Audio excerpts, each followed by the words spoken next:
कई लोग ये पूछते हैं इस आंदोलन से कुछ होगा क्या? हम लोग जो बैठे हैं, हम लोग जो आंदोलन कर रहे हैं, इससे कुछ होगा क्या?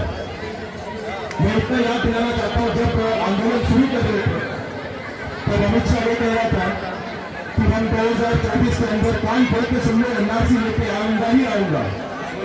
और आंदोलन शुरू होते 2 हफ्ते में प्रधानमंत्री बोलते हैं एनआरसी मतलब है क्या? तीसरे आंदोलन से कुछ होता है कि नहीं होता है? जो एक चीज जो है सोच लीजिए, हमें कई बार लगता है कि हम कहीं पहुंचने रहे, हम बहुत आगे आ चुके हैं। जहां से वो बोल रहे थे कि लेके आऊंगा मतलब आऊंगा, पार्लियामेंट में बोला था कि कान खोल के सुन लो, और वही चीज बाद में आकर बोलना पड़ा कि नहीं, कैबिनेट में डिस्कशन नहीं हुआ है, अभी आप क्यों आंदोलन कर रहे हैं? तो ये जो है आपकी जीत है, आपकी जीत है, हम सबकी जीत है जितने भी लोग यहाँ पे है। और उनको ये जब मौका लगा, पहली बात कहने लगा कि आंदोलन होगा ही नहीं, क्योंकि उनको आदत इसी बात की थी कि वो कुछ भी करे, लोग सब सुनते रहेंगे, समझते रहेंगे, उनको डराओ तो डर के घर पे बैठेंगे। तो कभी ये सोचा कि डर के आगे जो है सड़क पर उतरेंगे, सड़क पर बैठेंगे, और जब तक नहीं वापस लिया जाएगा तब तक यहाँ से उठेंगे नहीं, कभी सोचा नहीं। पर जब उन्होंने ये शुरू किया, जब हमने भी शुरू किया, तो सिर्फ ये लड़ाई ऐसे मत सोचिएगा, ऐसे मत सोचिएगा सिर्फ सरकार से है। एक चीज और आपने हासिल किया है, क्योंकि जितने भी अपोजिशन के जो नेता हैं, जितने भी अपोजिशन के लीडर्स हैं, पार्टीज है, उन्होंने ये रेजोल्यूशन किया है कि सिटीजनशिप अमेंडमेंट एक्ट, एनआरसी और एनपीआर, ये तीनों जो है गलत है, और तीनों चीज के खिलाफ आंदोलन करना जरूरी है। वो अपने आंदोलन की वजह से ही उन्होंने जो है इस पोजिशन पे आया है, पहले ये नहीं था। और ये क्यों जीत है, इतना तो तय हो गया। अगर एक सरकार जाके दूसरी सरकार आते हैं तो सबसे पहली बात यही होगी कि ये कानून जो है वापस लिया जाएगा। ये भी आपकी जीत, 2 चीज तो उन्होंने जीत चुके हैं। अभी अमित शाह कह रहे थे कि हम 1 इंच भी पीछे नहीं हटेंगे, सब लोग घबरा गया, फिर तो बोल रहे कि हम 1 इंच भी पीछे नहीं हटेंगे। पहले से 2 किलोमीटर पीछे जा चुके हैं, वहां खड़े होकर बोल रहे कि हम 1 इंच नहीं हटेंगे। पर वो जो 1 इंच बचा है, 1 इंच बचा है, पर वो 1 इंच की नफरत का है, वो भी हम उनसे नहीं। वो 1 इंच भी जो नफरत का है हम उनके पास देंगे नहीं, वो भी हम उनसे छीनेंगे। वो ना पीछे हटे, पर हम जरूर आगे बढ़ेंगे। अगर हम आगे बढ़ेंगे, आपको उनके अप्रोच में हमारे साथ आगे बढ़े, वो भी आ जाए यहाँ पे और बैठे आंदोलन में, समझ में आ जाएगा उनको। दूसरी बात उनकी लगी कि आंदोलन होगी भी तो सिर्फ एक मुसलमान है, हिंदू मुसलमान का मुद्दा बन जाएगा। उनको ये नहीं लगा कि इस देश के संविधान को बचाने का जिम्मेदारी जो है जितना मुसलमान का है, उतना हिंदू का है, उतना सिख का है, उतना ईसाई का है। उनको लगा कि सिर्फ मुसलमान का मुद्दा बनाकर रखेंगे, वो संविधान का मुद्दा कभी बनेगा नहीं। क्योंकि मुद्दा जो है 3 है, जो सिटीजनशिप अमेंडमेंट एक्ट जो है, जिसको हम कहते हैं कि क्यों हम उसके खिलाफ है, क्योंकि वो संविधान के खिलाफ है। वो जो 3 कंट्री जिस तरीके से चुना गया है, एक ही कारण चुना गया है, वो है मजहब के बेसिस पे। ये बोलते हैं कि हिंदुओं को मदद करना चाहते हैं। सबसे ज्यादा जो कहीं से हिंदू आए, कहां से आए? श्रीलंका से आए। अगर हिंदुओं को मदद करना चाहते तो श्रीलंका को उस देश में लिस्ट में ऐड करते, उन्होंने नहीं किया। तो ना हिंदू को मदद नहीं करना चाहते हैं, वो भ्रम दिलाना चाहते हैं कि हिंदुओं को मदद करना चाहते हैं। वो बोलते हैं कि पार्टीशन के टाइम पर जो देश हमसे अलग हो गए, उनका हम मदद करना चाहते हैं। अफगानिस्तान तो कभी पार्टीशन के टाइम हमारे साथ था ही नहीं। ये जो 3 देश चुना गया, उसका एक ही मतलब था, वो पहले ही बोला कि मुसलमान का शब्द नहीं आना चाहिए, ऐसे 3 देश चुनो, क्योंकि वहां पर जो है इस्लामिक मेजोरिटी है और माइनॉरिटी में मुसलमान नहीं आएगा, इसलिए उन्होंने ये 3 देश चुना है। इसीलिए जो है वो संविधान के खिलाफ है। सबसे पहली बार जो हमारी नागरिकता इस मिट्टी के ऊपर होती थी, इस मिट्टी में हम पैदा हुए, तो हम इस देश के नागरिक ये होते थे, अभी वो मजहब के बेसिस पर डिसाइड करने लग गए। और ये दूसरी बात जो है एनआरसी की बात हम कहते हैं, एनआरसी जो है किसी मुसलमान या हिंदू के खिलाफ नहीं है। एनआरसी जो है डॉक्यूमेंट के बेसिस पर एक्सरसाइज है, और हर गरीब के खिलाफ जिसके पास डॉक्यूमेंट नहीं होगा, जो अमीर मुसलमान होगा उनके पास भी सारे डॉक्यूमेंट्स होगा, जो अमीर हिंदू होगा उनके पास भी सारे डॉक्यूमेंट्स होगा।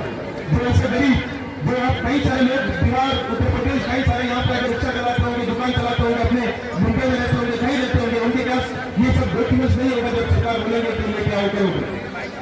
जो बाढ़ से अफेक्टेड होंगे, जो महिलाएं हैं, कोई मदद नहीं आएगा उसमें। एनआरसी जो है गरीबों के खिलाफ है, हर गरीब के खिलाफ है। और ये जो कॉम्बिनेशन है सिटीजनशिप अमेंडमेंट एक्ट और एनआरसी का जो कॉम्बिनेशन है, ये कॉम्बिनेशन जो है मुसलमानों के लिए थोड़ा ज्यादा, बहुत ज्यादा परेशानी लेके आएंगे। ये 3 मुद्दा है इसमें, जो संविधान के खिलाफ है, जो गरीबों के खिलाफ है और मुसलमान के खिलाफ भी। ये 3 चीज है। इसीलिए हम सब एक साथ जुट के इस सरकार से कहना चाहते हैं कि इसको वापस लीजिए, इसको इतना बड़ा मुद्दा मत बनाइए कि ईगो वाली बात मत बनाइए। जैसे आप लोगों ने आज लिखा कि चाय पीने के लिए आइए, चाय बना के पिला लीजिए बिल्कुल, तो अच्छा होगा। जो आए हैं बात करें, प्रधानमंत्री कह रहे थे कि डायलॉग होना चाहिए, पर डायलॉग भी तो नहीं होने दे रहे। जहाँ जहाँ डायलॉग करने जा रहे हैं वहां से अवश्य बोल रहे हैं, तो क्या फायदा होगा। और एक और चीज बताना चाहता हूँ, आप लोगों को लगता होगा कि सरकार फांसीवादी है, ऐसे कितने लोगों को लगता है? हाथ ऊपर करें। फांसीवादी है? मुझे लगता है कि सरकार बेवकूफ है।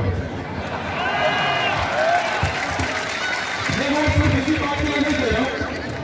उनसे किसी ने पूछा कि उन्होंने बोला कि वहां से आए हैं हिंदुओं को मदद करना चाहते हैं, तो लोगों ने पूछा कि भाई पर वो कैसे प्रूव करेगा कि पाकिस्तान, अफगानिस्तान, बांग्लादेश आए हैं, वहां से कलेक्टर का साइन पर लेकर तो नहीं आएगा पीएम का कि हम रिलीजियस प्रोसिक्यूशन से अभी इंडिया जा रहे हैं, हमें भाग रहे हैं, वो प्रूव कैसे करेगा? सरकार ने तो ऑफिसर से पूछा, तो ऑफिसर बोल रहे उसके बारे में हमने अभी सोचा नहीं है। अरे भाई तुमने एक कानून लेके आया, पूरे लोगों को सड़क पर बिठाया, और उसके बाद बोल रहे हैं कि जिसके लिए तुम लेके आए उसके बारे में हमने सोचा नहीं अभी करेंगे।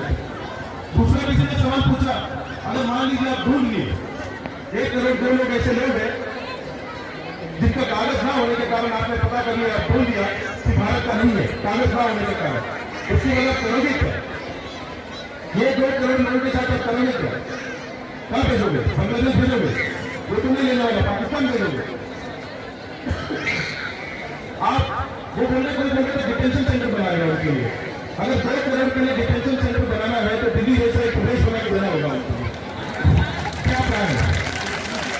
क्योंकि मैं जितना इस सरकार को समझता हूं, मुझे कुत्ते नहीं होते गाड़ी के पीछे भागते हैं।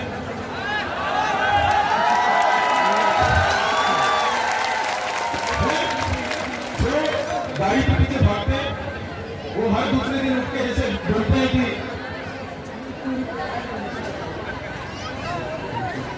वो हम सबका एडवर्टाइजमेंट जैसे होता है कि आज कुछ तूफानी करते हैं, एक दिन उठ जाते हैं और बोलते हैं आज कुछ ऐतिहासिक निर्णय लेंगे, और उसी हफ्ते में उससे ऐतिहासिक निर्णय को वापस भी लेंगे और उसको भी बोलेंगे कि दूसरे ऐतिहासिक निर्णय लिए हफ्ते में 2 बार बोलेंगे। और ये जो ऐतिहासिक निर्णय का जैसे मैं वैसे समझता हूँ, अभी गाड़ी लेके जाएंगे वैसे तो घर के कुत्ते वो डिसाइड करेंगे, हाँ हम जो है लाल गाड़ी के पीछे भागेंगे। ऐतिहासिक निर्णय में आज हम लाल गाड़ी के पीछे भागेंगे, और वो भागता है, भोगता भी बहुत है, गाड़ी तक पहुंच भी जाता है, उसके बाद उसको पता नहीं होता करना क्या।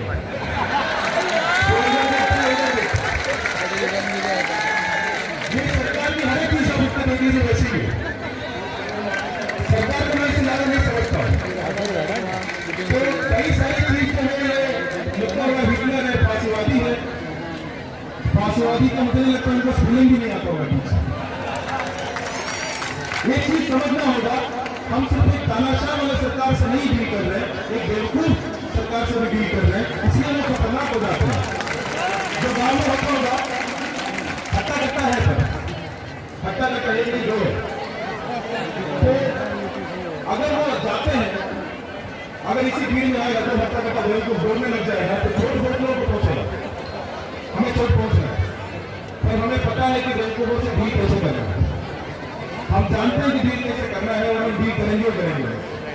ये सिंपल, इतना डरने की जरूरत नहीं है, और आपने सिखाया हमें तो डरने की जरूरत नहीं है, आपने सिखाया तो डरने की जरूरत नहीं है।